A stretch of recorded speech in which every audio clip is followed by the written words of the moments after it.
In the name of Allah who is the most merciful and beneficent, welcome to my YouTube channel. आज हम chapter number 3 का last topic discuss करेंगे, that is angina pectoralis.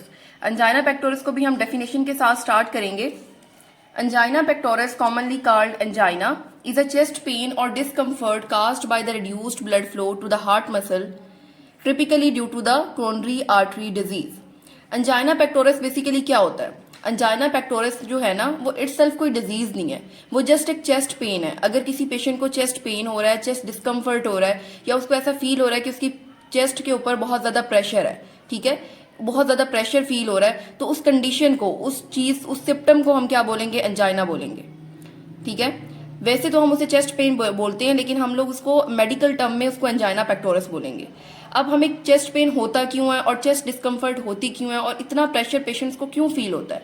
तो basically क्या होता है कि जो उसके हार्ट मसल्स होते हैं ना, वहां पर हम उस ब्लड का जो फ्लो होता है वो रुक जाता है. और ब्लड का फ्लो क्यों रुक जाता है? क्योंकि जो आर्टरीज होती हैं वो नैरो हो जाती हैं या फिर ब्लॉक्ड हो जाती हैं. Is it clear? जो क्रोनरी आर्टरीज होती हैं, जिनका बेसिक फंक्शन होता है कि हमारे हार्ट के मसल्स को ब्लड सप्लाई करना, उन आर्टरीज की नर्विंग हो जाती है या फिर ब्लॉकेज हो जाती है. नर्विंग और ब्लॉकेज की वजह से ब्लड का फ्लो जो होता है वो रिड्यूस्ड हो जाता है. और जब ब्लड का फ्लो कम होता है तो ऑक्सीजन की क्या हो जाती है? डेफिशिएंसी हो जाती है. ऑक्सीजन जो हार्ट मसल्स को मिलनी होती है वो नहीं मिल पाती, जिसकी वजह से जो हमारे हार्ट मसल्स होती हैं उसकी डेथ स्टार्ट हो जाती है. ठीक है, और साथ में जो सिम्टम आता है वो चेस्ट पेन का होता है. ठीक है, जो चेस्ट पेन है उसी बस सिंपल आपने एक वर्ड याद रखना है कि जो अंजाइना पेक्टोरस है ना, वो बेसिकली आपका चेस्ट पेन है. चेस्ट पेन को मेडिकल जो टर्म है उसके लिए हम अंजाइना पेक्टोरस यूज करते हैं. तो आगे इसको आपने यहां से लेकर अंजाइना पेक्टोरस से लेकर क्रोनरी आर्टरी डिजीज तक हाईलाइट कर लेना है फॉर डेफिनेशन. ठीक है, अब दोबारा से इसको एक दफा देख लेते हैं. अंजाइना पेक्टोरस एक चेस्ट पेन और चेस्ट डिस्कम्फर्ट है, और ये क्यों होती है? जब हमारे हार्ट के मसल्स को ब्लड कम मिलता है. ठीक है, और कौन सी हमारी आर्टरीज होती हैं जिसके अंदर ब्लॉकेज हो जाती है? Coronary arteries. और ये क्रोनरी आर्टरी डिजीज के अंदर क्या होता है? अंजाइना सिम्टम के तौर पे आता है. Angina is a symptom of coronary heart disease. वही बात होगी कि अंजाइना इटसेल्फ कोई डिजीज नहीं है, ये एक सिम्टम है, ये एक जस्ट चेस्ट पेन है. इस चेस्ट पेन को मेडिकली हम लोग अंजाइना पेक्टोरस बोलते हैं. अब ये क्या इंडिकेट करती है? ये इंडिकेट करती है कि heart is not getting enough oxygen, heart को ऑक्सीजन नहीं मिल रही. ठीक है, अब इसके सिम्टम्स क्या आएंगे? सिम्टम्स में क्या होगा? चेस्ट पेन होगा. चेस्ट पेन किस तरह का होगा? लाइक चेस्ट पेन इतना स्वेयर होगा कि उसको फील होगा कि मेरी चेस्ट के ऊपर कोई बैठा हुआ है, इतना प्रेशर उसको फील होगा. चेस्ट के ऊपर प्रेशर होगा, स्क्वीजिंग होगी और हैवीनेस फील होगा. और पेन इतना शदीद भी हो सकता है कि वो पेन रेडिएट कर जाता है उसके शोल्डर्स तक, नेक तक और आर्म्स तक. ठीक है, अब ऐसी कंडीशन में अगर आपके पास पेशेंट आता है तो आप उसको क्या ट्रीटमेंट दोगे? ठीक है, आप उसको क्या ट्रीटमेंट दोगे? आपको पता है कि इसकी जो आर्टरीज है, क्रोनरी आर्टरीज है, इसकी या तो नर्विंग होगी या फिर ब्लॉकेज होगी. तो आप कोई ऐसी दवाई दोगी कि ये जो ब्लॉकेज है वो खत्म हो जाए, ताकि उसके ब्लड का फ्लो जो है वो बिल्कुल ठीक हो जाए. तो आप ऐसी मेडिकेशन दोगी जो डिसॉल्व करें क्लॉट को और इंक्रीज करें ब्लड के फ्लो को. या फिर अब अगर वो मेडिकेशन लेने की कंडीशन में नहीं है, मतलब पेशेंट बहुत क्रिटिकल है, तो आप उसका क्या करोगे? मिनिमली इन्वेसिव सर्जिकल प्रोसीजर करोगे, दैट इज एंजियोप्लास्टी. एंजियोप्लास्टी में आप बेसिकली क्या करोगे?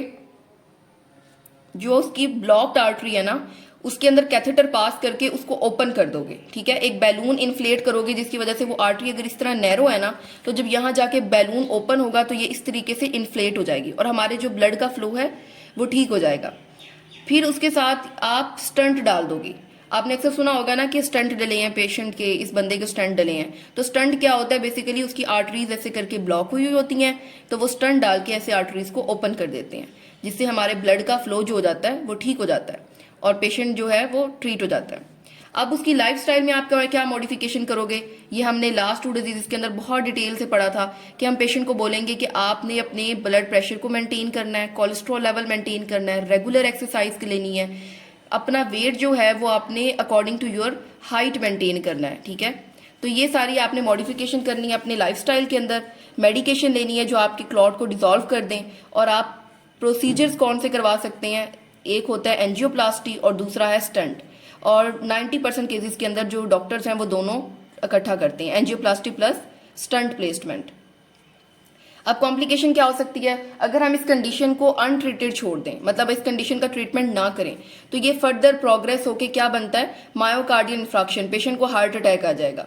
अब पेशेंट 6 to 7 मिनट वेट करेगा कि उसके हार्ट के मसल्स को ऑक्सीजन मिल जाए। अगर 6 to 7 मिनट के अंदर उसके हार्ट के मसल्स को ऑक्सीजन नहीं मिल पाती तो उसको हार्ट अटैक हो जाएगा और उसको रिस्क ऑफ हार्ट फेलियर की तरफ चला जाएगा। तो इसकी दो कॉम्प्लिकेशन है, myocardial infarction and the second one is heart failure. यहां तक आपने डेफिनेशन प्रिपेयर करनी है कि डेफिनेशन क्या है, इट्स अ चेस्ट पेन और चेस्ट डिस्कम्फर्ट। किसकी वजह से हो रही है, आपके हार्ट मसल्स को ऑक्सीजन नहीं मिल रही, ठीक है। और इसके सिम्टम्स में क्या है, चेस्ट पेन है। चेस्ट पेन कहां तक रेडिएट कर रहा है, उसकी शोल्डर तक, नेक तक और आर्म तक। और ये तीनों बातें तो चेस्ट पेन के साथ ही आ जाएंगी कि चेस्ट प्रेशर हो रहा है, हैवीनेस है और सिक्वीजिंग है।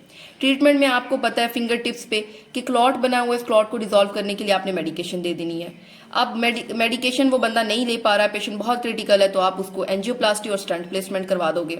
उसको साथ साथ आपने क्या एजुकेट करना है कि आप अपने लाइफस्टाइल को मॉडिफाई करो, लाइक आप अच्छी डाइट लो, अपना वेट अच्छे तरीके से मेंटेन करो, रेगुलर एक्सरसाइज करो, ब्लड प्रेशर को मेंटेन करो, डायबिटीज को मेंटेन करो, कोलेस्ट्रॉल लेवल को मेंटेन करो। ये आप उसकी लाइफस्टाइल में मॉडिफिकेशन कर सकते हैं। कॉम्प्लिकेशन होंगी अगर आप उसको बताओ कि अगर आप अपने कंडीशन को सीरियस नहीं लोगे तो फर्दर ये डिजीज कहाँ तक प्रोग्रेस कर सकती है, मायोकार्डियल इंफ्राक्शन और हार्ट फेलियर तक। फिर उसके बाद इस चैप्टर का लास्ट टॉपिक, इसके बाद हमारा चैप्टर कंप्लीट हो जाएगा, that is harmful effect of smoking related to heart disease. आपको पहले से ही पता है कि स्मोकिंग हमारी सेहत के लिए कितनी ज़्यादा नुकसानदेह है। अक्सर आपने मूवीज़ के स्टार्ट में भी एक लाइन पढ़ी होगी, smoking is injurious to health, ठीक है। स्मोकिंग हमारी सेहत के लिए बहुत बड़ा खतरा है। अब हम देखते हैं कि हम लोगों की, अब लोग कहते हैं कि स्मोकिंग बहुत खतरनाक है, तो अब हम एक दफ़ा देखते हैं कि स्मोकिंग किस तरीके से बहुत ज़्यादा खतरनाक है। Smoking is the major risk factor for the development of heart disease. Smoking क्या है, हार्ट डिजीज को डेवलप करने में मेजर रोल प्ले करती है। स्मोकिंग की वजह से मोस्टली पेशेंट तो हार्ट पेशेंट इस वजह से बनते हैं क्योंकि वो स्मोकिंग कर रहे होते हैं। अब कैसे स्मोकिंग उसकी हेल्थ के ऊपर इम्पैक्ट डालती है, हेयर इज एन ओवरव्यू। यहाँ हम ओवरव्यू देखेंगे, how smoking adversely impact heart health. तो यहाँ पर एक क्वेश्चन भी बन सकता है, how smoking adversely impact heart health, ठीक है। तो इसका क्या आंसर होगा कि स्मोकिंग क्या करती है। स्मोकिंग जो है वो फर्स्ट आपका एडवर्स इफेक्ट क्या है इसका, इंक्रीज रिस्क ऑफ अथीरोस्क्लेरोसिस। ये हमने लास्ट टॉपिक में भी बहुत डिटेल से पढ़ा था। स्मोकिंग क्या करती है, फॉर एग्जांपल ये हमारी आर्टरी है और ये जो इसकी ये वाली लेयर है इसको हम बोलते हैं एंडोथीलियम। Is it clear. जो स्मोकिंग होती है वो इस एंडोथीलियम को क्या कर देती है, डैमेज कर देती है, ठीक है। जब डैमेज करती है, डैमेज करने से क्या होता है कि जो हमारा लो डेंसिटी लिपोप्रोटीन है वो ज्यादा से ज्यादा फैट को, कोलेस्ट्रॉल को और वेस्ट को लाके ना उस आर्टरी के अंदर जमा कर देता है। जब यहाँ पर आकर जमा होते हैं तो यहाँ पर एक प्लैक बन जाता है। क्या बन जाता है, प्लैक बन जाता है और आर्टरी में क्या हो जाती है, ब्लॉकेज हो जाती है। फिर पेशेंट किसकी तरफ चला जाता है, चेस्ट पेन की तरफ और क्रोनरी हार्ट डिजीज की तरफ। तो स्मोकिंग बेसिकली क्या कर रही है, अथीरोस्क्लेरोसिस को तेज कर रही है, इस प्रोसेस को तेज कर रही है, क्योंकि वो आर्टरी की वॉल को डैमेज कर देगी और डैमेज की वजह से लो डेंसिटी लिपोप्रोटीन अपना काम कर दिखाएगा, वो ज्यादा से ज्यादा फैट को, कोलेस्ट्रॉल को आर्टरी में जमा कर देगा, ठीक है। Is it clear. स्मोकिंग क्या करती है, अथीरोस्क्लेरोसिस के प्रोसेस को फास्ट कर देती है। कैसे फास्ट कर देती है, एंडोथीलियम ऑफ आर्टरीज को डैमेज करके। अब सेकंड जो रिस्क फैक्टर वो है increase risk of blood clot formation. ये ब्लड क्लॉट की फॉर्मेशन को तेज कर देती है। अब smoking increase the chance for blood. अब स्मोकिंग जो होती है ना वो क्या करती है कि जो प्लेटलेट्स होती हैं ना, प्लेटलेट्स जो हमारे ब्लड के अंदर प्लेटलेट्स होते हैं, जो क्या करते हैं, ब्लड क्लॉटिंग करवाते हैं।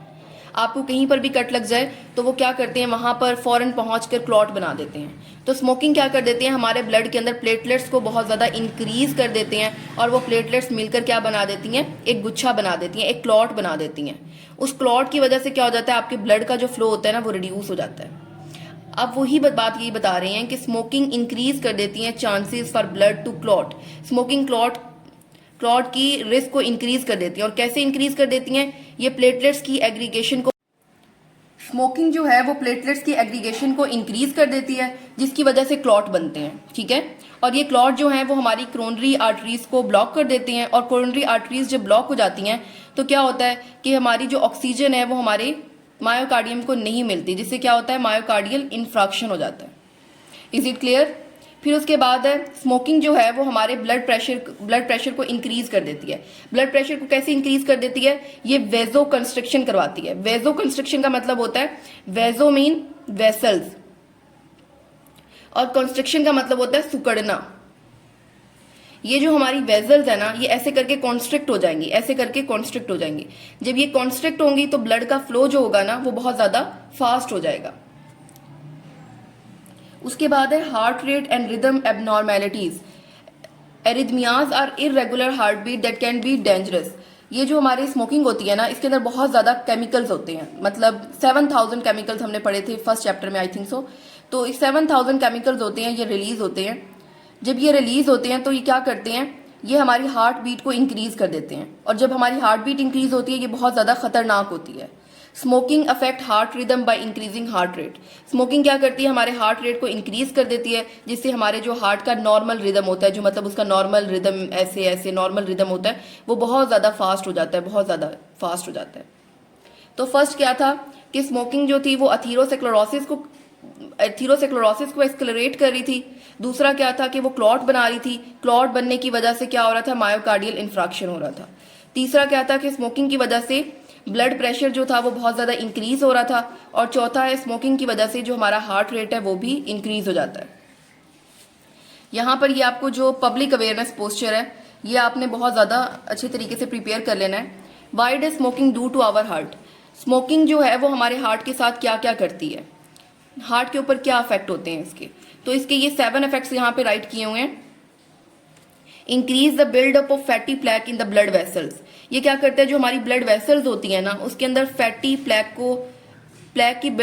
को बनने देता है। तो ये आपको अच्छे तरीके से पता है कि इसका क्या ट्रैक होता है। ये हमारी आर्टरीज की वॉल को डैमेज कर देता है, आर्टरीज की वॉल को डैमेज कर देता है, जिसकी वजह से एलडीएल वहां पर ज्यादा से ज्यादा फैट को जमा करता है, फैट को, कोलेस्ट्रॉल को, और वहां पर क्या बन जाता है, प्लैक बन जाता है। ठीक है, तो मतलब स्मोकिंग की वजह से फैटी प्लैक बनती है ब्लड वेसल्स के अंदर। Is it clear? फिर उसके बाद क्या हो जाता है, causing thickening and नर्विंग of the blood vessels. ये क्या कर देता है, हमारी ब्लड वेसल्स को थिक कर देता है और नैरो कर देता है, मोटा कर देता है और नैरो कर देता है। जब आर्टरीज हमारी डैमेज हो जाती हैं तो वहां पर इन्फ्लामेशन हो जाती है। इन्फ्लामेशन होने की वजह से वो क्या हो जाती हैं, ठीक हो जाती हैं, मोटी हो जाती हैं, और मोटी होने की वजह से वो नैरो हो जाती हैं। मतलब ये आपकी एक आर्टरी है, ये अंदर से डैमेज होगी, तो इस डैमेज होने की वजह से ये इन्फ्लेमेट होगी। जब ये इन्फ्लेमेट होगी तो ये मोटी हो गई। मोटी होने की वजह से यहाँ जो इसका ब्लड का फ्लो था ये कम हो गया और नैरो हो गई। फिर उसके बाद जो हमारी आर्टरीज होती हैं, ये आपको पता है कि हमारे ब्लड क्लॉट की फॉर्मेशन करवाती हैं, तो जिसकी वजह से हमारा जो ब्लड होता है वो गाढ़ा हो जाता है, स्टिकी हो जाता है, और स्टिकी होने की वजह से यहाँ पर क्लॉट बन जाते हैं। मतलब प्लेटलेट्स बहुत ज्यादा हो जाती है ना, जिसकी वजह से हमारा ब्लड जो होता है वो स्टिकी हो जाता है। Quickly affect the heart and blood vessels. ये जो स्मोकिंग होती है ये हमारे डायरेक्ट हार्ट के ऊपर और हमारी ब्लड वेसल्स के ऊपर इफेक्ट करती हैं। कैसे इफेक्ट करती हैं? क्योंकि हमें पता है कि हमारी स्मोकिंग के अंदर जो निकोटीन होता है ना वो पावरफुल स्टिमुलेंट होता है। निकोटीन जो है वो डायरेक्ट हमारे ब्रेन को हिट करता है। जब ब्रेन को हिट करता है तो वहां से एड्रीनालीन इंक्रीज होता है, एड्रीनालीन रिलीज होता है। एड्रीनालीन जो है ना ये एक हार्मोन है, ये क्या करता है, फौरन से पहले हमारे बीपी को भी इंक्रीज कर देता है और हमारी हार्ट बीट को भी इंक्रीज कर देता है। तो इसका क्या मतलब हुआ कि जो स्मोकिंग होती है वो डायरेक्ट हमारे हार्ट और ब्लड वेसल्स को अफेक्ट करती है। उसके बाद स्मोकिंग क्या करती है, smoking carbon monoxide in the तंबाकू smoke reduced blood ability to carry oxygen. हमें पता है कि जो हमारे ब्लड के अंदर जो आरबीसीज होते हैं उनके पास क्या होता है, ऑक्सीजन होती है। ठीक है, आरबीसीज के अंदर हमें पता है एचबी होती है, हीमोग्लोबिन होता है, और हीमोग्लोबिन ऑक्सीजन के साथ बाइंड होती है, और इस तरह ब्लड के थ्रू हमारी पूरी बॉडी के अंदर पूरे सेल्स के पास ऑक्सीजन पहुंचती है। लेकिन इन केस जो बंदा स्मोकिंग कर रहा है उसके साथ क्या होता है कि उसके ब्लड के अंदर कार्बन मोनोऑक्साइड चली जाती है। यहाँ पर ऑक्सीजन बाइंड हो रही होती है ना, वहां पर ऑक्सीजन को बाइंड नहीं होने देती, वहां पर कार्बन मोनोऑक्साइड जाके बाइंड हो जाती है। कार्बन मोनोऑक्साइड बाइंड हो जाती है, और जब कार्बन मोनोऑक्साइड हमारी एचपी के साथ बाइंड होती है तो ऑक्सीजन बाइंड नहीं हो पाती, जब ऑक्सीजन बाइंड नहीं होती तो हमारी बॉडी के अंदर ऑक्सीजन की डेफिशिएंसी हो जाती है और कार्बन मोनोऑक्साइड हर जगह पहुंच जाती है, और इस वजह से हमारे हार्ट को बहुत ज़्यादा डिफिकल्टी होती है कि वो काम कर सके। ठीक है, तो यहाँ हमने क्या सीखा कि अगर एक पर्सन है वो स्मोकिंग करता है तो एक पफ से उसकी बॉडी में क्या चेंजेस आती हैं। उसकी बॉडी के अंदर प्लैक बनना शुरू हो जाते हैं। ठीक है, उसकी आर्टरीज की वॉल डैमेज हो जाती हैं, उसकी जो हार्ट और ब्लड वेसल हैं वो डायरेक्ट अफेक्ट होना शुरू हो जाते हैं। क्यों अफेक्ट होते हैं? निकोटीन की वजह से। और भी बहुत ज़्यादा केमिकल होते हैं जो अफेक्ट करते हैं बॉडी को। जो ब्लड वेसल्स होती हैं वो बहुत ज़्यादा थिक और नैरो हो जाती हैं, और जो ब्लड होता है वो स्टिकी हो जाता है, और जो कार्बन मोनोऑक्साइड होती है वो क्या करती है, वो ऑक्सीजन को हमारी बॉडी के सेल्स के पास पहुंचने नहीं देती और हार्ट के पास भी पहुंचने नहीं देती, और हमारे ट्राइग्लिसराइड के लेवल को इंक्रीज कर देती है, और जो गुड कोलेस्ट्रॉल होता है, जो HDL होता है, उसको क्या कर देती है, उसको कम कर देती है। उसके बाद 2 इफेक्ट्स रह गए हैं। रिड्यूस्ड ऑक्सीजन डिलीवरी, ये वही बात होगी कि जो कार्बन मोनोऑक्साइड होती है सिगरेट स्मोक से रिलीज होती है और जाके हीमोग्लोबिन के साथ बाइंड हो जाती है, और हीमोग्लोबिन कहाँ पर होता है? RBCs के अंदर। ठीक है, वहां पर ऑक्सीजन ने बाइंड होना होता है, ऑक्सीजन को बाइंड होने नहीं देती और खुद बाइंड हो जाती है, जिसकी वजह से ऑक्सीजन हमारी बॉडी के अंदर नहीं पहुंच पाती। Impact on overall cardiovascular health, smoking जो है वो क्या कर देती है, नर्विंग कर देती है आर्टरीज इन द लेग्स। जो हमारी लेग्स के अंदर आर्टरी होती है ना, उनको भी नैरो कर देती है, जिससे क्या होता है, हमारे हार्ट के ऊपर इफेक्ट होता है। अब हम इसको एक दफा ओवरव्यू कर लेते हैं, हमने क्या पढ़ा है।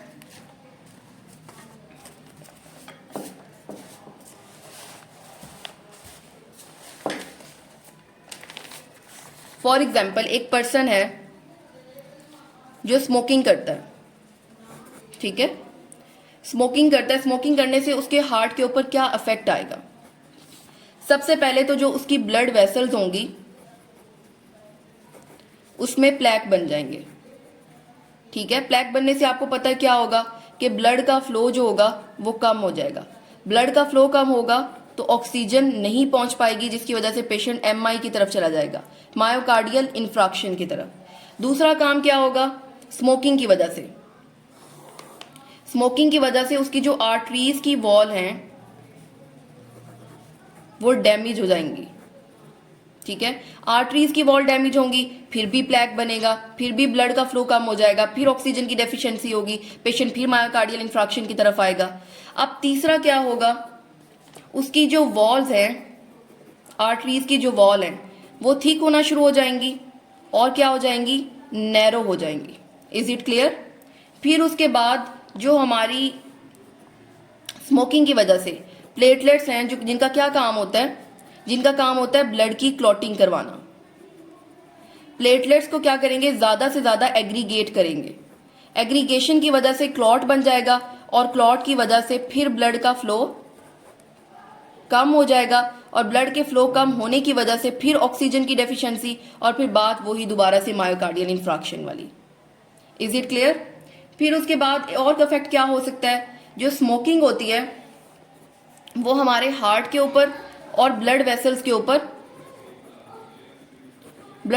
ऊपर डायरेक्ट इफेक्ट करती हैं। कैसे इफेक्ट करती हैं? हमारी जब हम स्मोकिंग करते हैं तो उसके अंदर 7000 केमिकल्स होते हैं। वो केमिकल हमारे कहाँ पर आ जाते हैं, ब्लड के अंदर आ जाते हैं, और ये केमिकल ब्लड के थ्रू हमारे डायरेक्ट ब्रेन को हिट करते हैं। जब ब्रेन को हिट करते हैं तो ब्रेन एड्रीनालीन को रिलीज करता है।